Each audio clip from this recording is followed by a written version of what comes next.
October 2017. I began by talking about the first item on the list above in the October 2017 issue. Then I talked about the second item on the list in the January 2018 issue, and the third item on the list in the April 2018 issue. I am going to continue by talking about the fourth item on the list a bit later in this issue.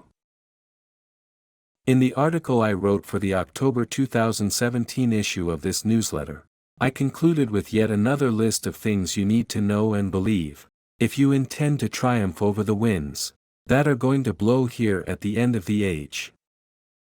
I said this: the truth regarding the biblical account of God's decision to create Jesus Christ, the second Adam, in his own image and likeness is this.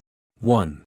Genesis chapter 1 is a summary overview of everything God has done with regard to his decision to create Jesus Christ in his own image and likeness.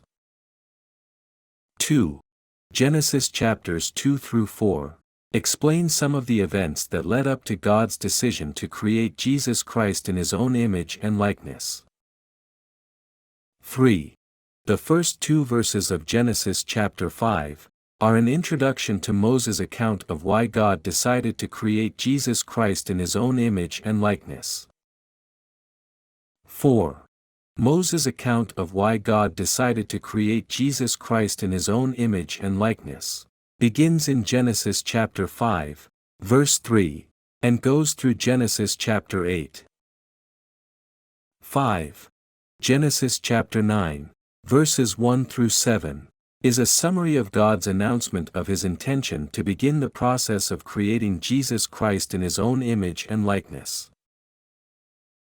I told you that you need to keep those things in mind if you want to know the truth with regard to the message of the Scriptures, but you also need to know the creation of Jesus Christ in the image and likeness of God is the very focus of the Scriptures in which God has revealed his plan and purpose for the salvation of mankind.